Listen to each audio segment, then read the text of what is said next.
that what I'm doing down here, the study of people, places, and events, appears different. I don't expect them to merge together.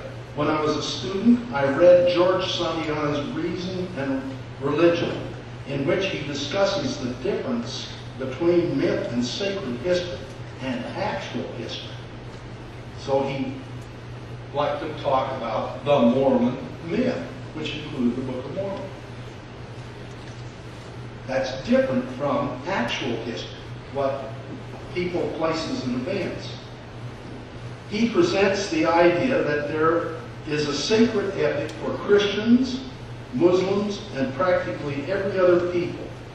So at an early stage, I came to accept the idea that there is a truth which does not rest upon historical narrative, but comes under the heading of faith, belief, or religion. Nothing that has come up in the form of new historical data has ever bothered me. The story, the way that it's told, is something that's in your heart. When you hear songs sung or poems read or see pictures that show these things, whether it's Christian history or Mormon history or whatever, it stirs you inside. But it does not affect what you're writing professionally. Protestant, Catholic, Jewish, Muslim historians have found ways of pursuing their work and displaying their integrity while maintaining their faith. Why shouldn't Mormons do the same? Now there's more I won't read.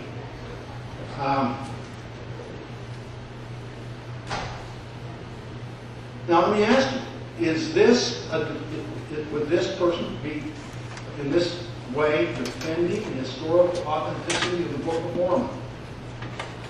What do you think?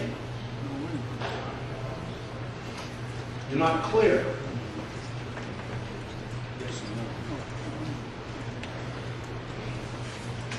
I might ask, who was this historian that didn't want his name used?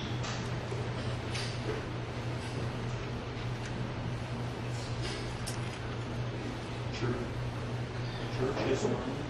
Yes, the church historian. Well, I don't know. Now, we often hear about something called a new Mormon history. Recently, we've been told by Ron Walker in the Smith Institute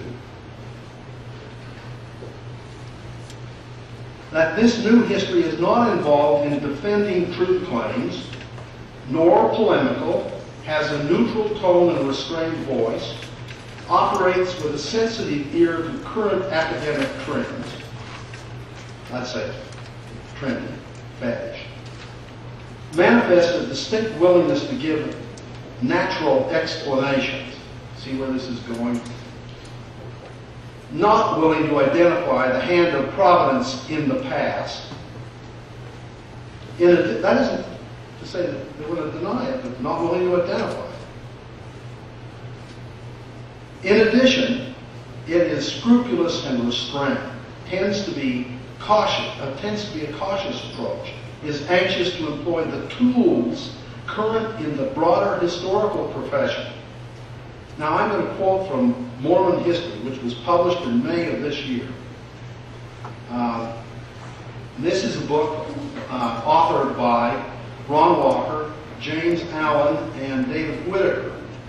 And it is a follow-up on the massive bibliography entitled Studies in Mormon History, 1830 to 1997, an indexed bibliography that was published a year earlier, which is well over 1,000 pages, and I think has 600 entries, or 6,000 entries.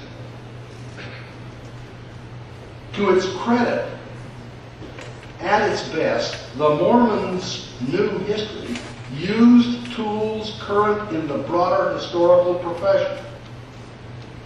And what might these tools be?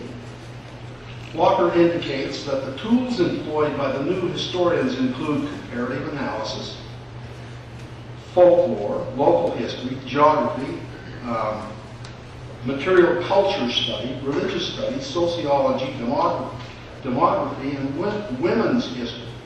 Now, those don't sound like tools, those sound like A lot of them sound like areas of focus or something like that. They are not clever, sophisticated new ways of unlocking the secrets of the past, or are they? Is the new history new because historians take up new topics or borrow from other disciplines? Is it new because it has adopted what sound like recent fads or turned to new areas of interest or whatever? There is, however, another marker Walker uses to identify this new history. On the same page, he notes that instead of defending or attacking LDS faith claims, which was one of the major characteristics of 19th century historiography, the new historians were more interested in examining the Mormon past in the hope of understanding it and understanding themselves. Their tools were the same as those of other professionally trained historians. Now there's a colon, meaning he's not going to tell you what those are. Secular or naturalistic historical analysis. So on the same page, we have two different notions of what constitute the tools being used in the so-called New Mormon history. These new historians, according to Walker, asked new questions and explored new topics. I guess it's new because of that. Many of which had nothing to do with the truth of religion. Their hope was to broaden the base for understanding Mormonism's history. Now, I don't think any objection to any of that. Some of the new historians were non-Mormon historians interested in Mormon history, and there are three of them. Mario DePhillis, Larry Foster, and Jan Shakes. And then there are a couple of others incidentally give us an essay or mentions. That's about it.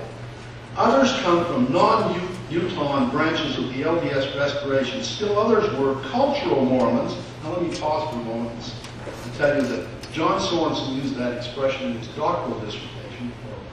And he meant, I think he went around the neighborhood in American Fork or somewhere and asked people to do a Latter-day Saint. And there were people in American Fork that the local ward didn't know Mormons who said, yeah, we don't show up. We don't want them around us, but we're Mormons. And he called them cultural Mormons. That's the term he used to describe those who were hiding out, didn't want to be, they got their beer can and they're talking to them, that sort of thing. But in 1969, that term I used that term in an essay and dialogue entitled The Secular Relevance of the Gospel, which was a review of Hugh Midgley since Cumorah. And it was immediately picked up by Klaus Hansen, and it's become, I like it because it's a nice label. I was looking for a term that would describe people who were sort of born or have some relationship with the church. They're on the margins of it. They don't believe it, but they're sort of can't spit or swallow with regard to it. That sort of person. And I don't like the idea of surrendering that nice word, liberal, to those people, so I fashioned them a label. And I'm pleased that it's caught on. Well, still others were cultural Mormons, more interested in their heritage than in exploring faith. Now, I should have said, more interested in their heritage, though they don't believe. Because that's the category. You can pick them out. If you've read anything by Sterling McMurray, he's a bright cultural Mormon. A lot of them aren't all that bright. The largest group of New Mormon historians were, however, believing Mormons, positioned at various places on the spectrum of belief. And I don't know what that is. That makes me nervous. Who hope to use new historical methods to interpret their religion. That is, do women's studies, I don't know, for secular naturalistic explanations. See, which is it? There are different things being said.